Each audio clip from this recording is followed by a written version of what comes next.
I think you're going to try to read the intro 35 minutes before the show starts.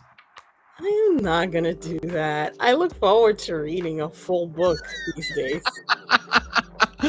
Will Pascal read the whole book? No. Ooh. Pascal already has the Cliff Notes.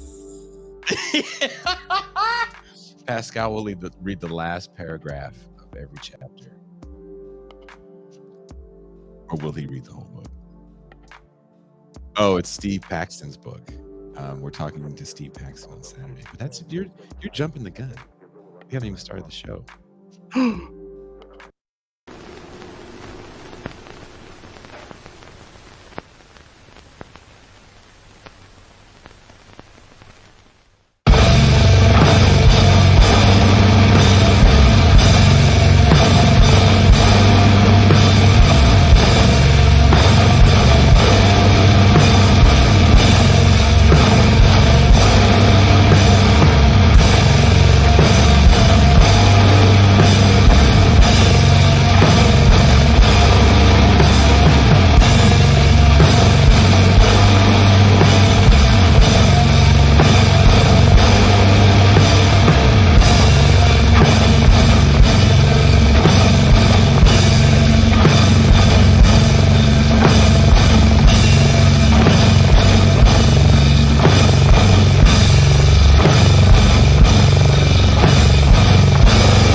Hello, and welcome to another episode of This is Revolution podcast. I am your host, Jason Myles, and M. Toussaint has banned me from the screen because she's a horrible producer.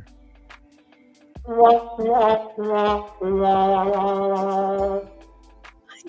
swear. There you are. Yeah. No messages. No in-show messages. Look what you guys did. You ruined that whole thing. It's all you guys' fault. I just got here. Don't blame yourself. I'm blaming yourself. Good evening, everyone. I'm your host, Jason Myles, and welcome to another episode of This is Revolution podcast. Thank you all for joining us this evening. Before we start, if you're new to the channel, please hit subscribe and don't forget to hit that notification bell so you are alerted whenever we go live. We're constantly adding cross streams with other channels and adding new shows. Also, I want to add, I was a guest on Sublation Media's Fatal Dates with friend Susie Kleiman. It was fun and emotionally moving episode. So look for it on Sublation's YouTube channel. It should be dropping soon. And congratulations on 15 years of Yo Gabba Gabba,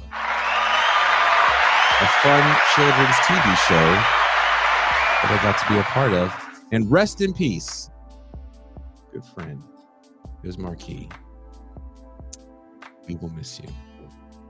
We will not be doing our normal news show tonight because super producer MT Toussaint was able to book a great guest tonight that will attempt to get us peace-filled. I hope you guys are ready for tonight's episode.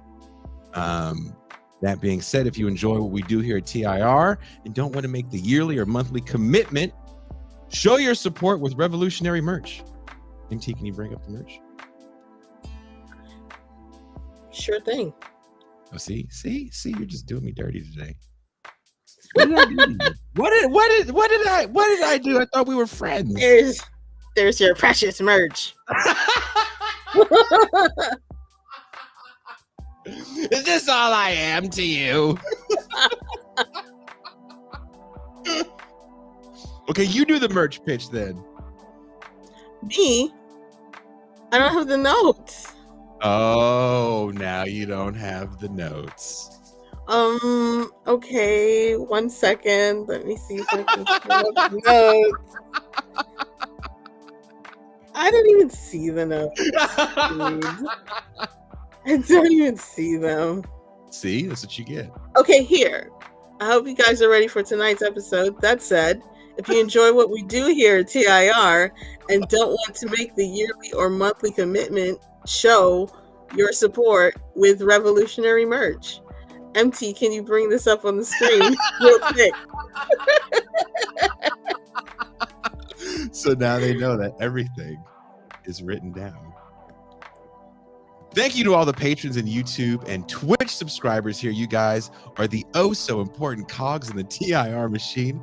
If you'd like to be part of what we do here, have access to the call-in segment that we do, have access to all the champagne rooms, there's only one way to do it. Become a patron. You also get to join us for our movie nights, which we decided, I think it's been decided, that we will be doing Willie Dynamite for the next movie night. Is that true? Are we officially going to do that? We're going to do Willie Dynamite for movie night.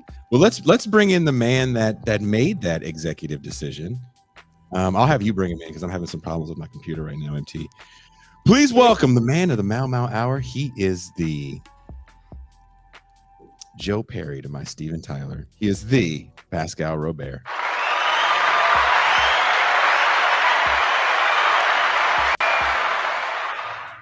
Coming up with those names, buddy. You coming up with those, I'm telling you. You don't disappoint. Peace and greetings to the chat, the audience, and Jason Myles. That is a deep cut right there. Only real OGs know who I just mentioned. I haven't seen anybody mention it in the chat. Speaking of the mighty Mount Rushmore of podcasters, that is, This is Revolution. He is everyone's favorite middle manager of the Deep State. MT, can you please bring in Deep State Cuba?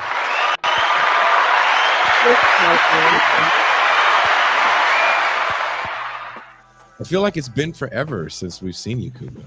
The live show feels like a decade ago, doesn't it? It does. Are you ready for the next live show? Yes, from Odessa. By candlelight. We'll be doing it on our phones, and it'll last for precisely as long as the battery life of the oldest iPhone between us. Oof. And then we hitch a ride out of town with Azov. Oh, wow. You hit your right out of town with Azov. Come on, guys. Dimitri is cool. MT is going to be joining us. Kuba and I know what MT looks like, but Pascal has not met her in real life, so we should telling. We should do like have him find her. Police lineup style. Yeah, police lineup style. Have like 5 Asian women. Number 3, step forward and try to. Number 3, let's hear your best merch pitch. Too smooth. That's not her. Thank you. Appreciate that. That's going to be the game. Pascal find MT. That should be. I knew we would go there. Someone says Kuba looks like the white guy who says I have black. Who says he has black friends, but he does. Actually, my black friends told me never to say that. Good black friends.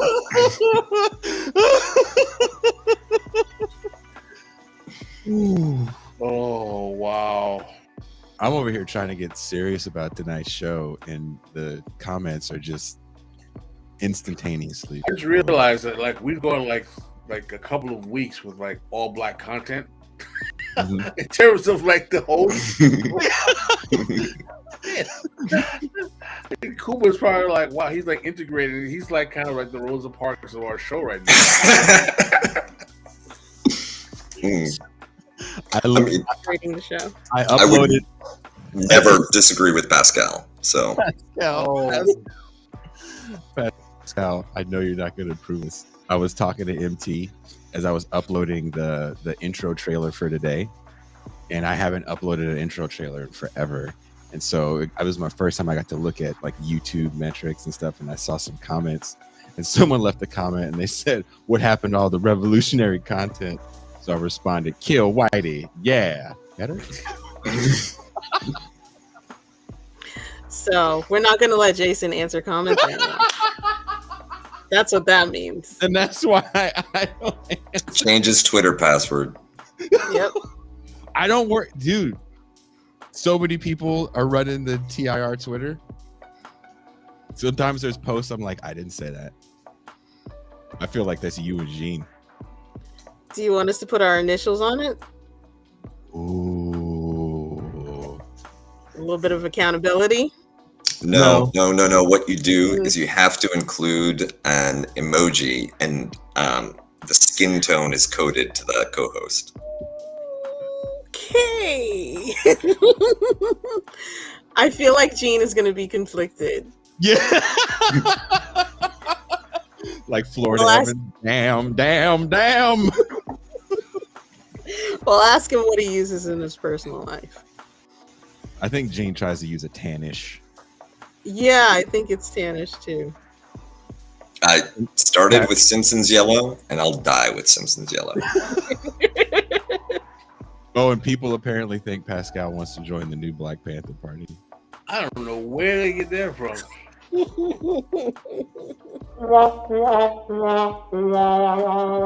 only gun he owns is the love gun. So. The love gun? I don't want to know. Let's move past this. Let's just go past this. You look great today, Pascal, by the way. You do. Thank you. Very healthy color.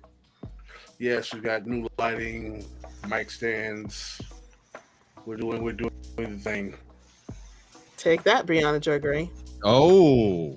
We're gonna get you some more stands. We're gonna get you some more. Ooh, maybe we'll Brianna get you some twinkle lights. We got it for you, nigga. There you go, Brianna Joy. Already? You're calling We're it. gonna get you some. Well, they wanted more revolutionary content.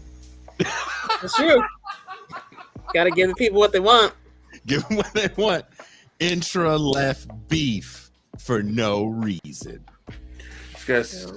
Anyway. Pascal's like, for the hell of it. All my opportunities to be on that woman's show. No, we're not. Many that watch this show don't know that its name comes from a lyric in a song I wrote for my band Bitter Lake.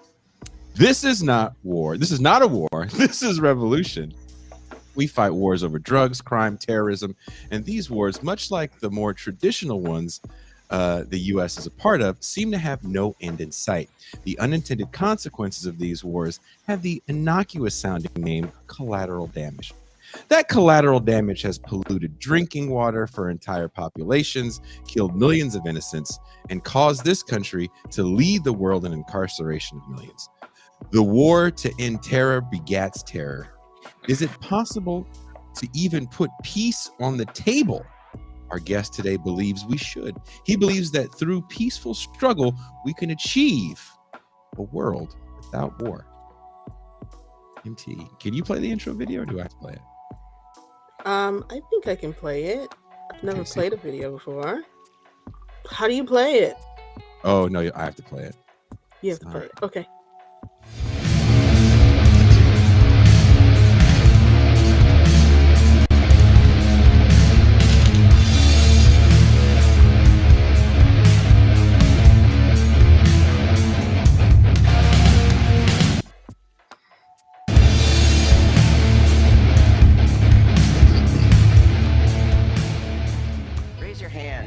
Open to changing your mind about important things.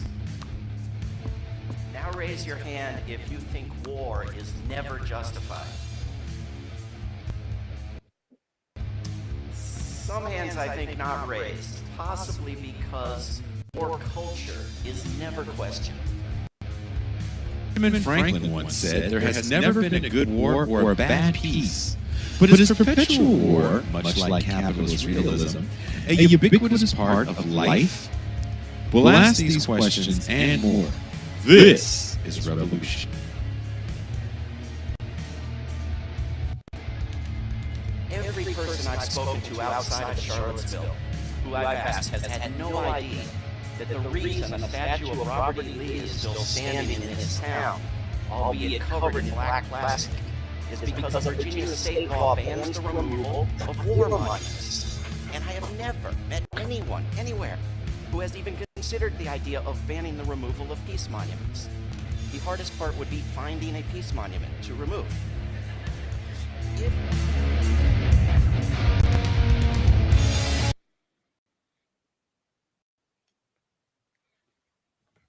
Nice.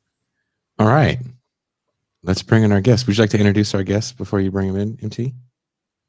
Sure. Well, our next guest, David Swanson, is a person that I've been following on Twitter and on Facebook for years. And he's really gotten me to think about some things, and I hope he'll do the same for you too. Let's bring him in. Hello, David.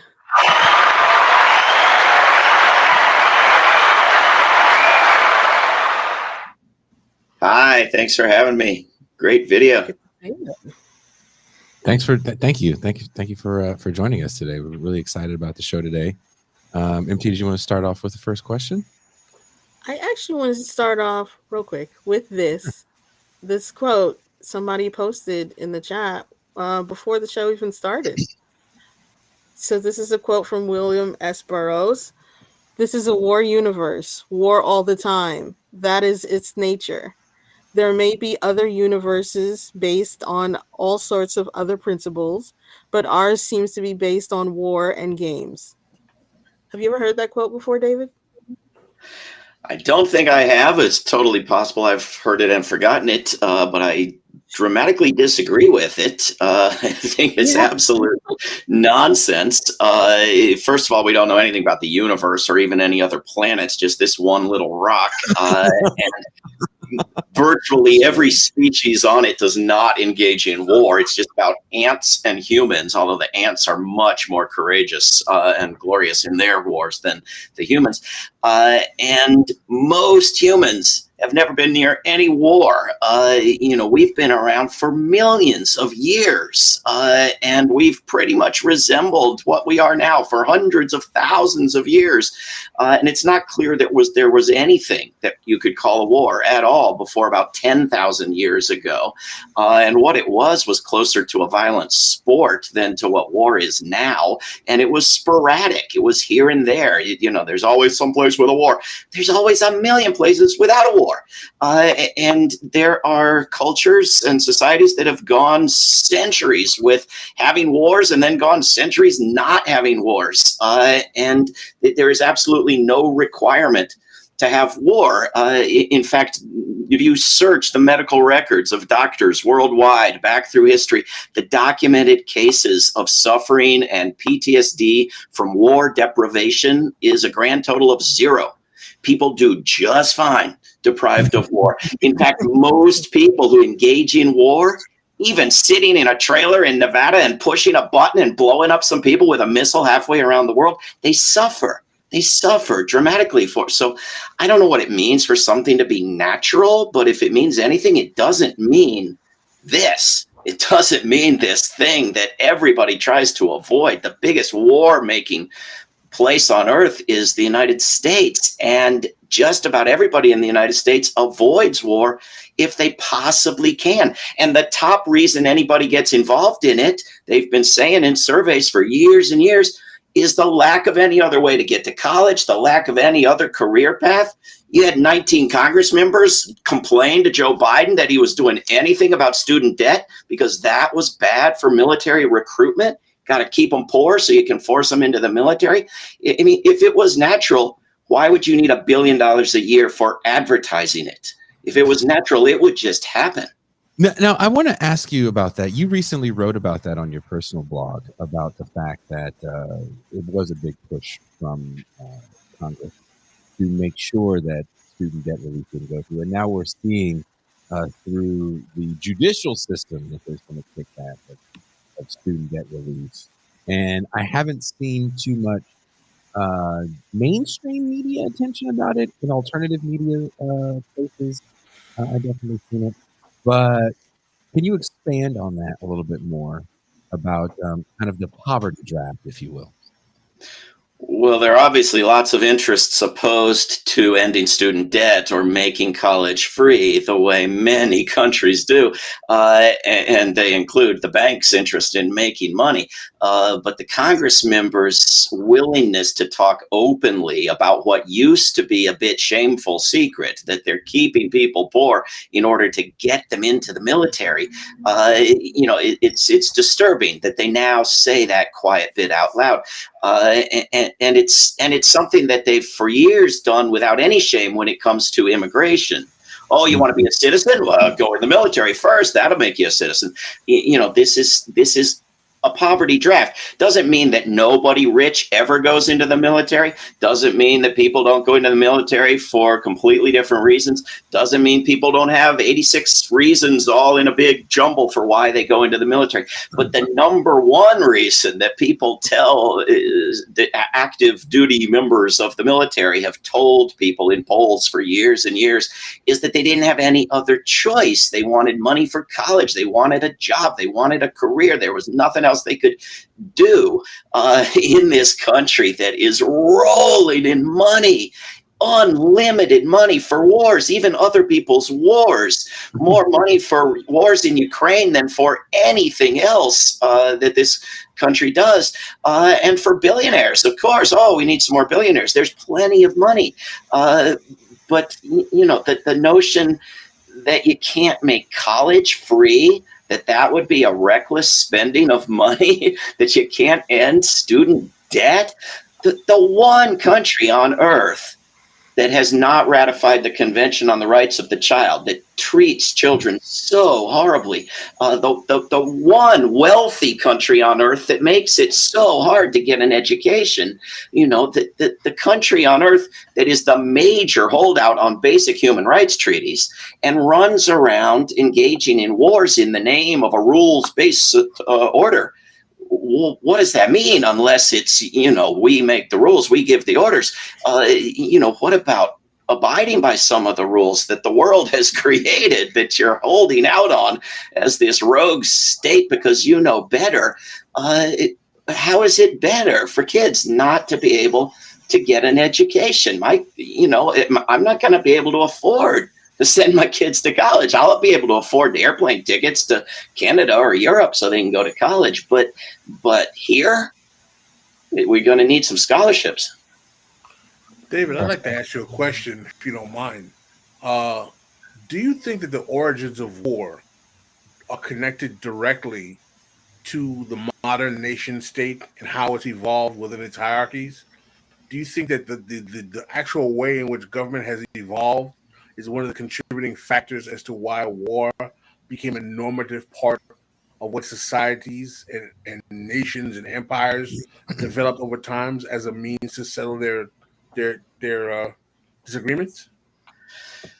Oh, I mean, it depends what we count as war, right? Because, what little groups of humans did for tens of thousands of years, generally trying to scare each other off, resembles the mass slaughter of aerial bombing. Not at all, and I don't think even a soldier in a war less than 100 years ago would recognize a kid pushing a button and blowing people up with a missile on a video screen as war. But if you count everything that's typically called war back through the millennia, then obviously war long predates the modern nation state.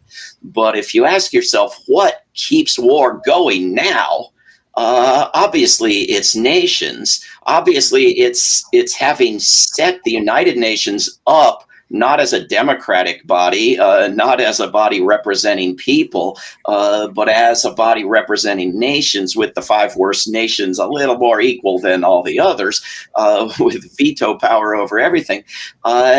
And those nations being corrupted, doing the bidding of the weapons industry that makes such a fortune. off these wars, and corrupted by the media that loves the wars and loves people who support the wars. My God, did you feel them drooling over the idea that those two people in Poland were killed by a Russian missile? I mean, and by the way, both sides are using Russian missiles, and most wars, both sides have U.S.-made weapons. If that doesn't tell you something about the stupidity of war, but the fact that you could, a crazy barrage of missiles by this country, if one of them strays into Poland, it's destroy the world time.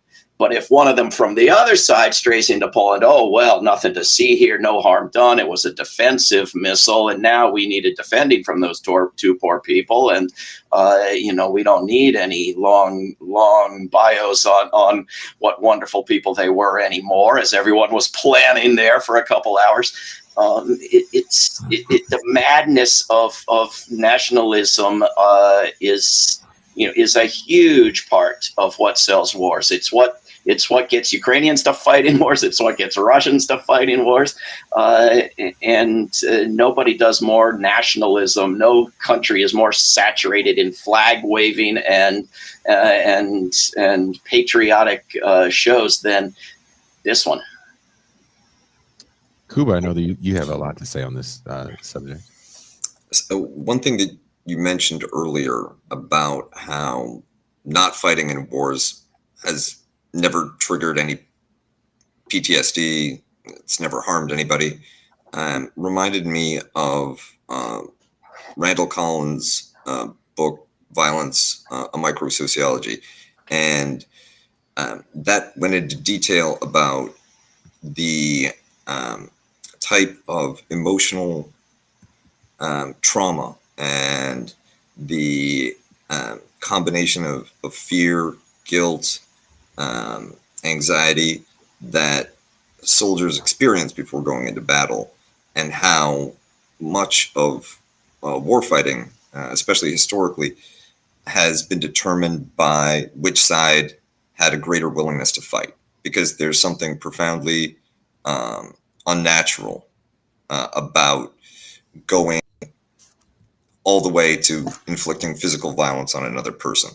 Generally, somebody needs to get into an emotionally extreme condition in order to be able to do that.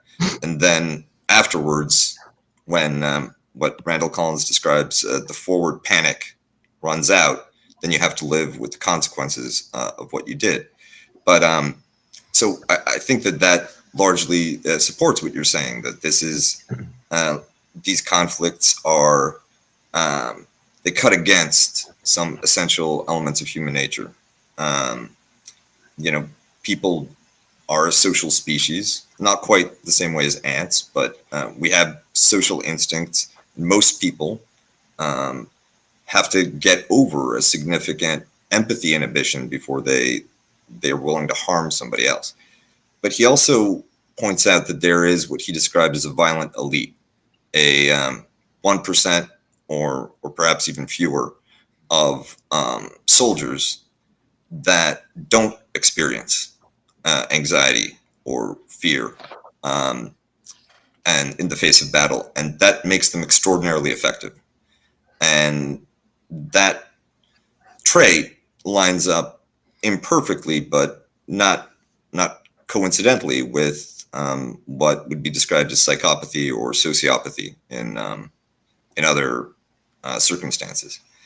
And so one question is, well, if there is a minority of people who don't have the same inhibitions towards violence against others, and recognize that it can be an effective tool for getting what they want, whether it's on a geopolitical level or, on a personal level, right? Mafia hitmen and fighter pilot aces actually share a similar psychological disposition, if I recall Randall Collins' work correctly. So what do we do, if you do have a majority, an overwhelming consensus for peace, with a minority that doesn't have those inhibitions against violence, that recognizes that in a peaceful world, the first person willing to fight actually has a tremendous advantage. Well, I'm not sure that the difference made by individuals in these wars that consist of mass firings of missiles is as significant as it was when you were dealing with hand-to-hand and trench-to-trench combat as the main form of war. But I think you're absolutely right that it's very, very difficult for most people to kill, and most students of what passes for U.S. history are shocked when they're told that the vast majority of the greatest generation in the greatest war ever, World War II, never shot their weapons, shot them at the sky, shot them at the ground, avoided shooting them, and back through all wars, back until just the past generation or so, when they've learned how to condition members of militaries to kill without thinking, and they've got the percentages way up of willing to kill. Able to survive well afterwards, having done that, reintegrate into a society where you're not supposed to kill everything that moves, and not so much. I mean, you look at the hundreds of thousands of Russians who've picked up and left rather than go into a war, and who've been able to, whereas in Ukraine the men can't get out and they're forced into war or prison. You know, this, what does this say about freedom in Ukraine? But I think that there's a very, I mean, obviously there's a danger, and I've heard people advocate this when they've started out with the question that you just gave, in imagining that we can identify the sociopaths, we can identify who the psychopaths are and lock them up or kill them or disempower them or give them some sort of chemical injection. I know you didn't say anything remotely like this. A friend of mine, a good friend of mine, a good liberal, progressive, loving, decent friend of mine went way off in this direction, and I just want to point out that we do not know how to identify such people, and imagining we did would be disastrous. What do we do, though, about the fact that there are such people? Well, we don't give power to individuals. We do democracy. Rather than bombing places in the name of democracy, we actually try it. We actually cease to give a single individual the nuclear power to destroy the world, the power to make law, the power to unmake law, the power to start wars, the power to take tens of billions of dollars of weapons that are sitting around at the Pentagon and send them somewhere and say, kill lots of people with these. No individual should have that power. And the pretense that the Congress is much of a step away from the White House toward democracy is absolutely ridiculous. We actually need to disempower this wealthy elite, whether we think they're sociopaths or not. They're operating as a sociopathic institution that has sociopathic tendencies, regardless of how good these people are when they get home from their job on Capitol Hill. I actually, that's you mentioned the media before. You mentioned the arms manufacturers and the media. And I think that one element of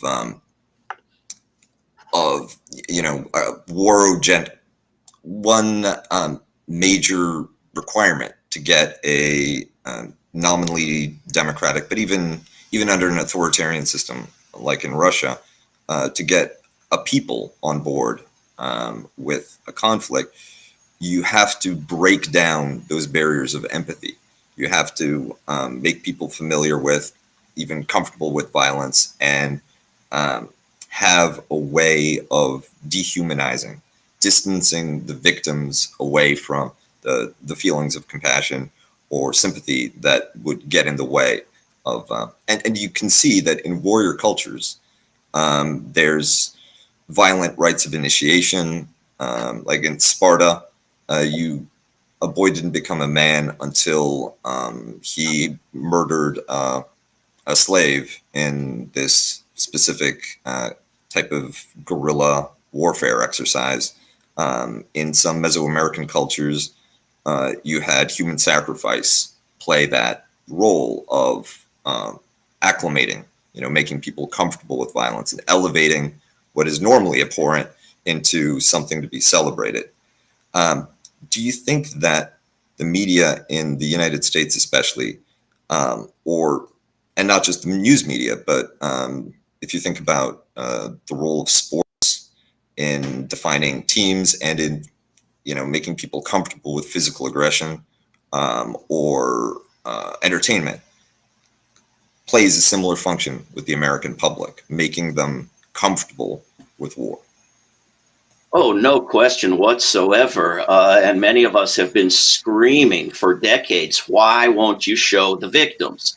Why isn't this cell phone victim footage from a U.S. missile thousands of miles away as interesting as this cell phone victim footage from a racist cop killing somebody on a street in the U.S.? Why can't we see the victims? And finally, the media found a war where they want to show U.S. television and newspaper consumers the victims. They happen to look different from the victims of most wars. They're Ukrainians, but it's a good thing, right, to finally see and hear stories of some of the victims of war, if people can expand from that to an understanding that all the wars have victims, and that in fact Ukraine isn't anywhere near the top 10 list of wars in counting the victims these days.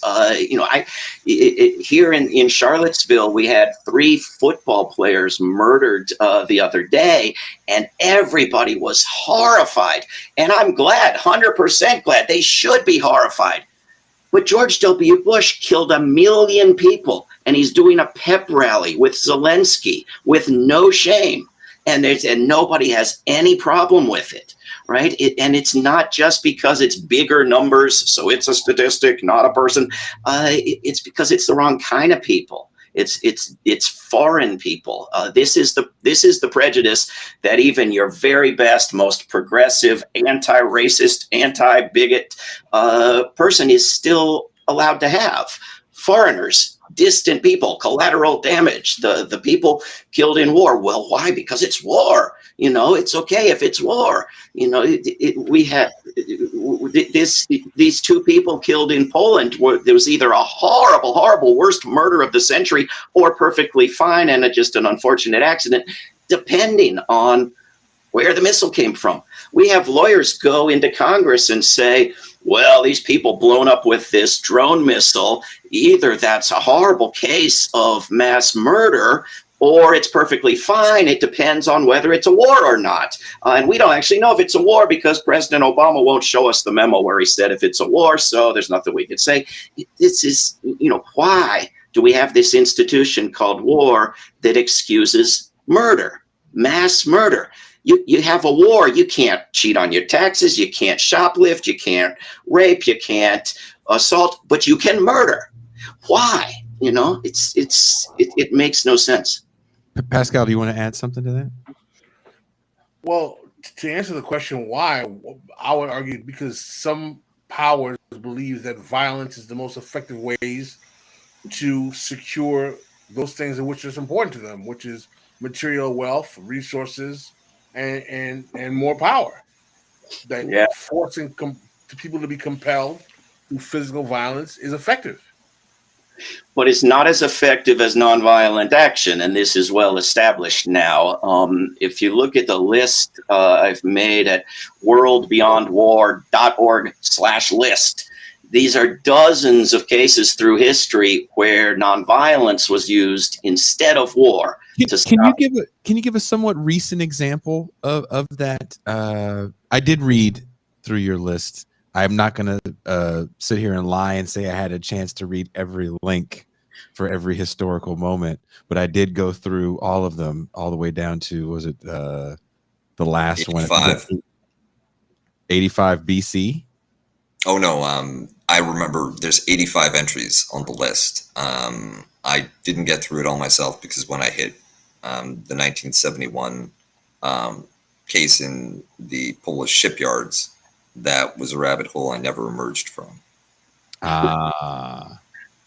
Well, I'm not going to claim expertise on all 85 of those items in that list either, but I am going to claim that people like Erica Chenoweth, who have done studies of this, have found that over the past century, nonviolent campaigns have succeeded over twice as often as violent ones, which does not mean that violent ones have never succeeded.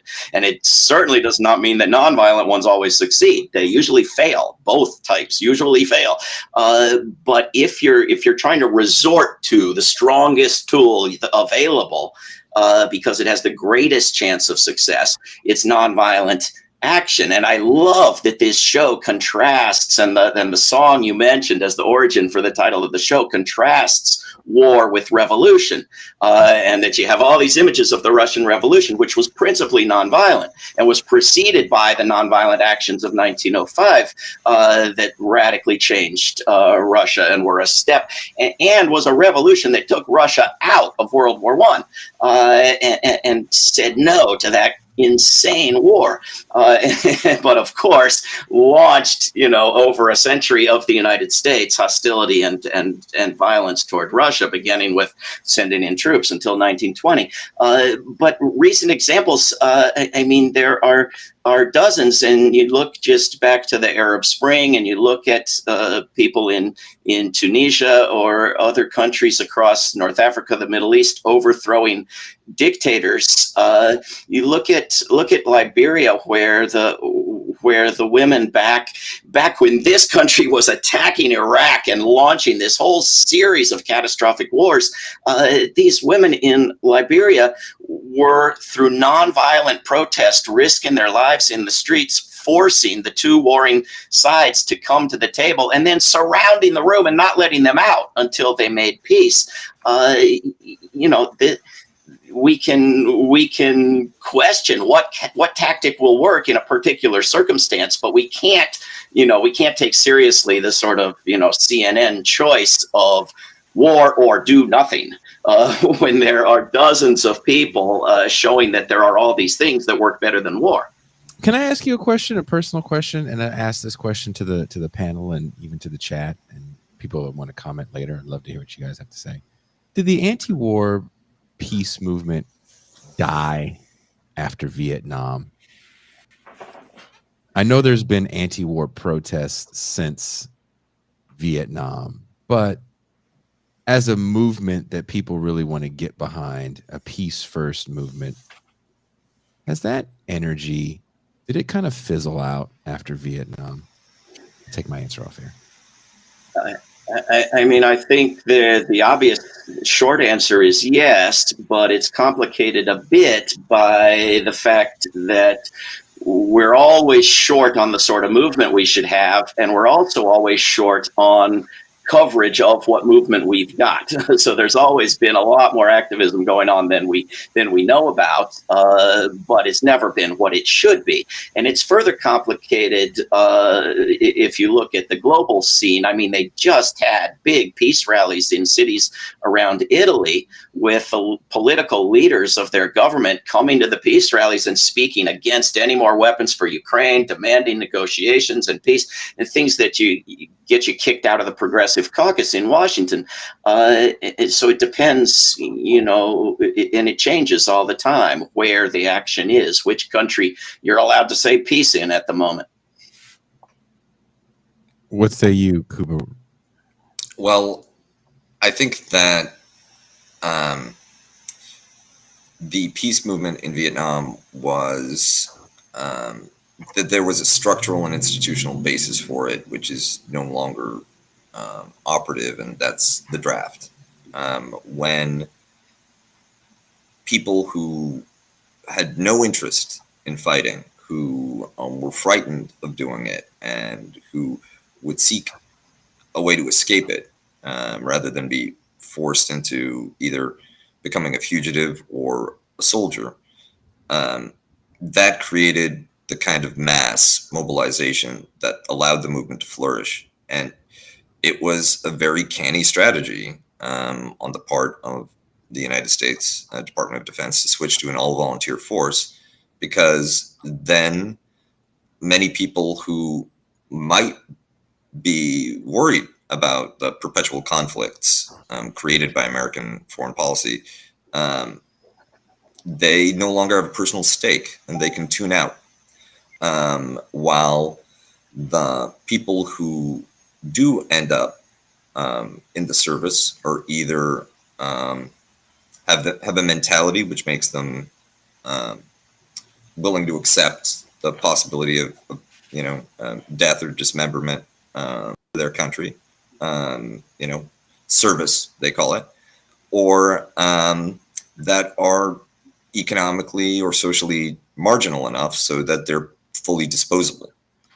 And when you have kind of insulated the rest of society from the consequences of your warfighting, it's hard to get a peace movement going, especially when the combination of everyone's indebtedness, high cost of medicine, high cost of education, means that for the working class especially, you don't even have a lot of time or headspace to engage with things that are fun and pleasant and nurturing, let alone the dismal hellscape that is politics and international relations.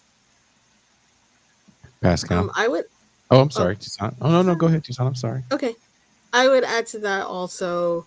Apparently, the number of families that are bearing the brunt of these fatalities and these wars is increasingly small. It's the same families over and over. There was a time when everyone knew somebody who was involved in the war or who was enlisted or something, and that's not the case anymore. I don't know anyone who's in the military anymore. Um, I had a cousin who was in the military, but he left, and now, of all the people I know, no one. I will also add that there's no real press coverage of peace movements. Wasn't there a huge protest in the '90s against war? I believe it was the 2000s against. 2000s. I mean, The there were Iraq protests War. against both Iraq wars, but in 2003, they were significantly larger than the ones around Desert Storm. I mean, I was taught that in the '60s, um, the news showed everything, and then they learned from that. The powers that be decided we're not going to show this stuff anymore, so they don't show coffins, they don't show protests. If And they protesters, do, too, get bottled up in those free speech zones. That was one of the great innovations of the George W. Bush administration. very true, very true. Pascal. Yeah, I actually agree with Kuba that the end of the draft was a significant death knell for the Vietnam War protest era, and I think that the period in which the United States did not engage in war after Vietnam because of the moral consciousness of loss that so plagued the country. There was a time period, I'm old enough to remember, where some people believed that the United States would never go to war again after Vietnam because it was such a major cataclysm to the consciousness of the country. But I would also argue that after 9/11, the concept of perpetual war was very much in the psyche of the American people. But there was a very significant anti-war movement. You had Code Pink. There were people that were protesting.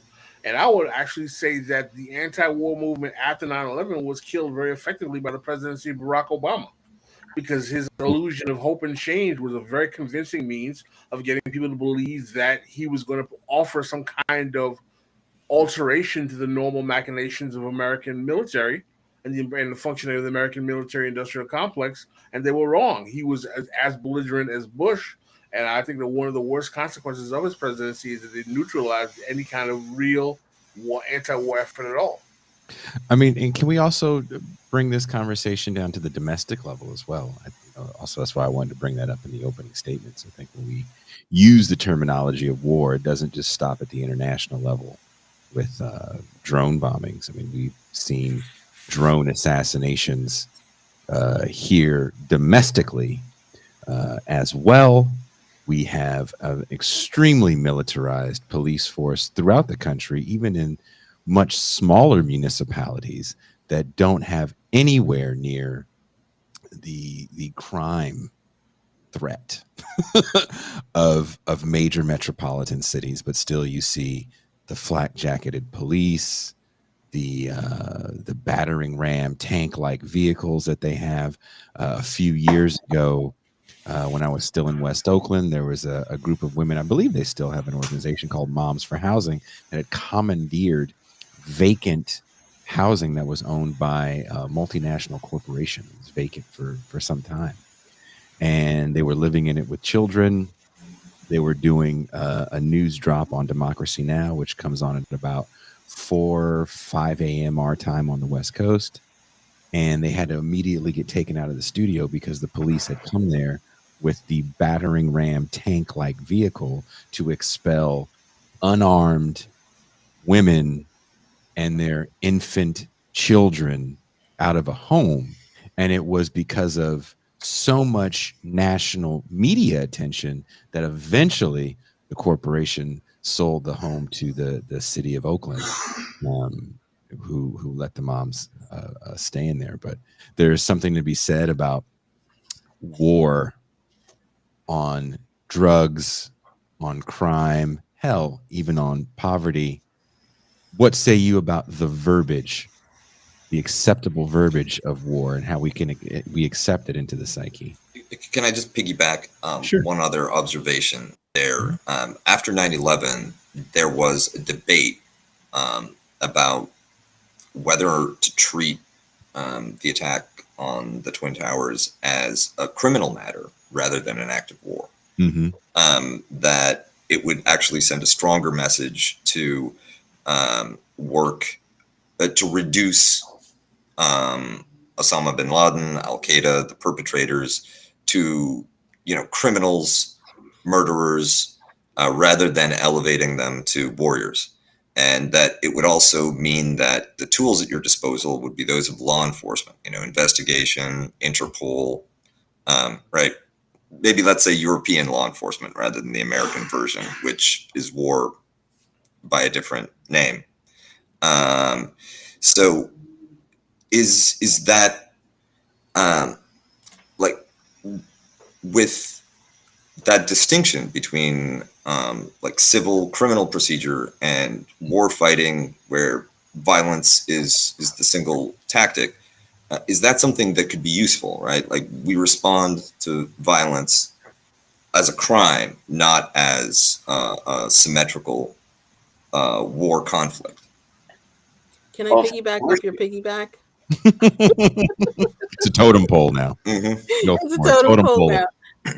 I just want to say I don't believe I don't know what war has actually been officially declared since Vietnam. That's supposed to be an act of Congress, and so far these conflicts have been classified as conflicts and not wars. Yeah, so that goes to the verbiage question as well. There has not been a declaration of war actually since World War II in the United States government. Not Vietnam. That's not what the Gulf of Tonkin resolution was. It was a sleazy, sneaky maneuver. We actually have that debate. Should we treat it as a crime or should we treat it as an excuse to wage war on the whole world? It didn't make it much into the U.S. corporate media. I wish it had. It's hard to even explain to anyone that Afghanistan was willing to turn bin Laden over to a third country to be put on trial. They don't want to hear that. But we have an actual test. It's not theoretical what would have worked better, right? Because shortly after that, you had terrorist attacks in England and in Spain. And in England, they treated it as an act of war and went to war with other countries and generated lots more terrorist attacks. In Spain, they treated it as a crime. They got all Spanish troops the heck out of Iraq, and they said, we're not going to take part in this war anymore. And apart from the Basques terrorism from within Spain, which is now over too peacefully, there was not a foreign terrorist attack in Spain from that day to this. So it's not a mystery that you generate terrorism with larger scale terrorism under the name of war. And there was a Vietnam syndrome, and then there was even an Iraq syndrome, and you couldn't elect people like Joe Biden or John Kerry or Hillary Clinton for years, and then it faded away. And now you can put the guy who led the push on Capitol Hill for the war on Iraq into the White House with hardly a mention of the fact that he did that. And so we have to keep memories alive of how horrified we were by things when they happened. And if we're gonna be able to resist new wars. And I agree with you all about what the draft meant for the peace movement, but it's not a price I'm willing to pay. I don't want to create a draft. We may get it. They are 15,000 short this year, expecting to be 28,000 short next year. U.S. military recruitment. They want a war on Russia and a war on China. But I don't. 6 million people died before the draft ended the war on Vietnam. We haven't seen that since, outside of distant places like the Congo. We haven't seen anything that bad. There's not a price I'm willing to pay for a bigger peace movement, but that is what happened. I think the reason why I bring up the question about the peace movement, and I'm glad Kuba brought up the 2003 protests, because we forget there was a 2004 election.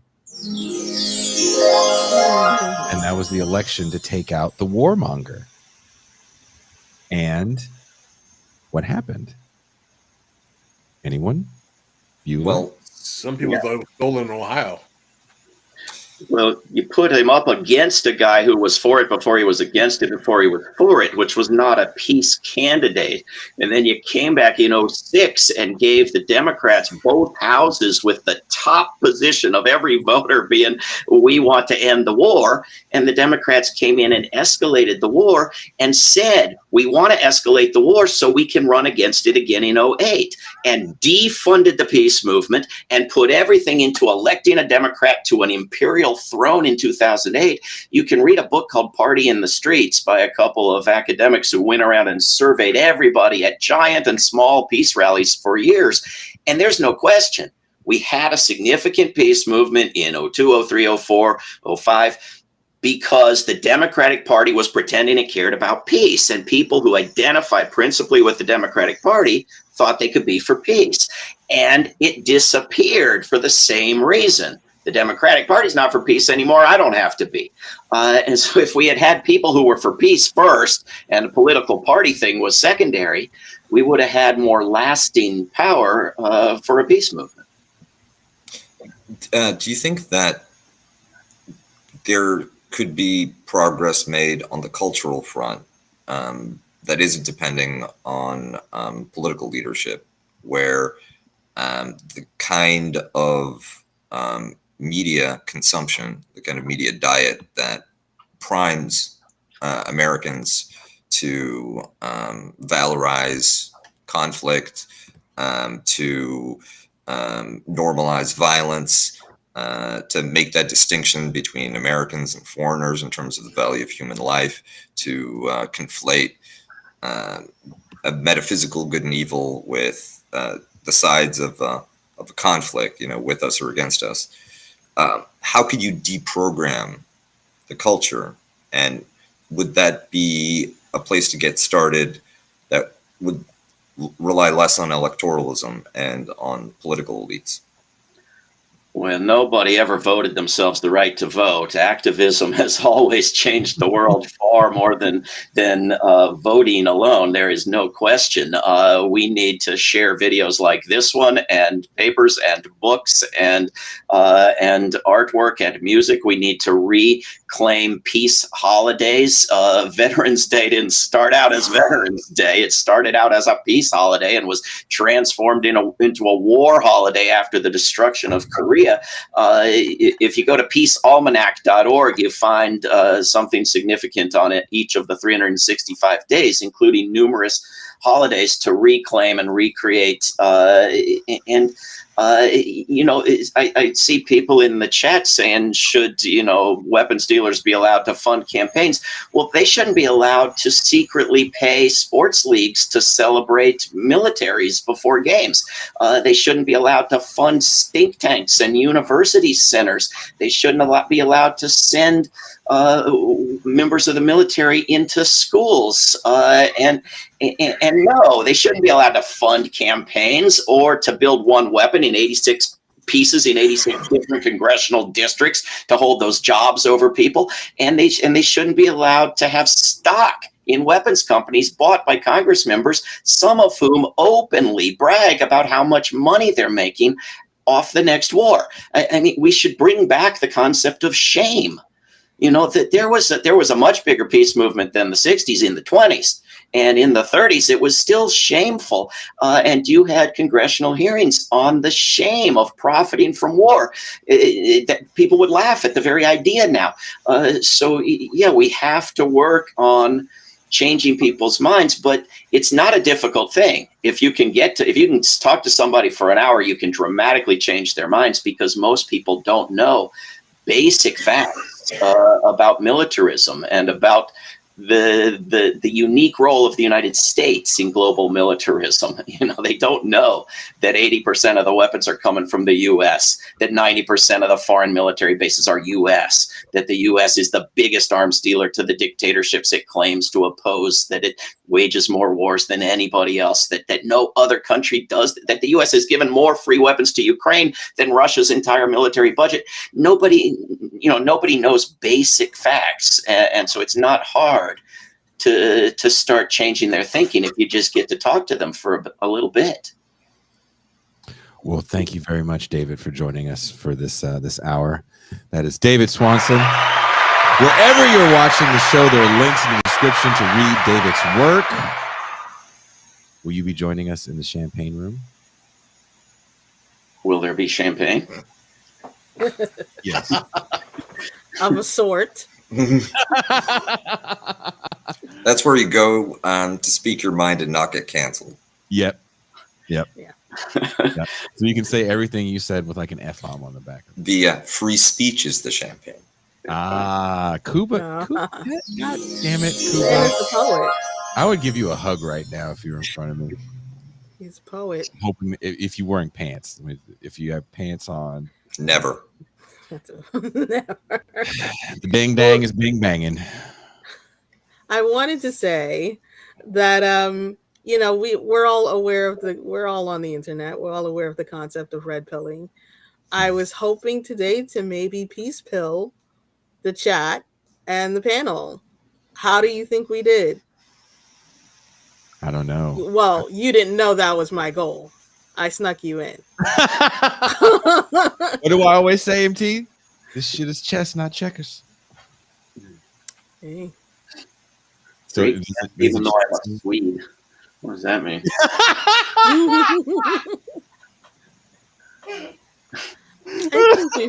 Apparently, Sweden is the country they put the peace pill in the tap water. Right? Sweden's signing on to NATO and war. I'm afraid. That's true. Pascal, do you feel that the chat has been peace pilled, or do you think they still want violence at all costs?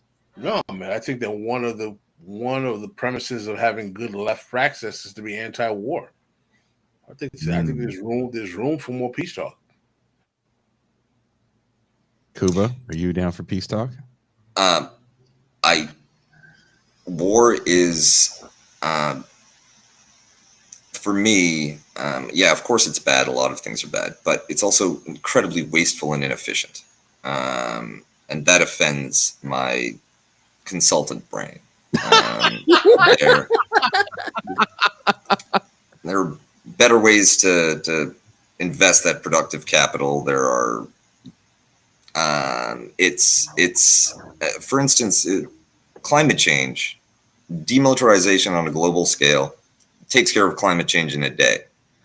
But the addiction that political power has to the weapons industry and to bigger, better, and more energy and resource intensive armaments is part of what's killing the planet. By itself, it's killing the planet.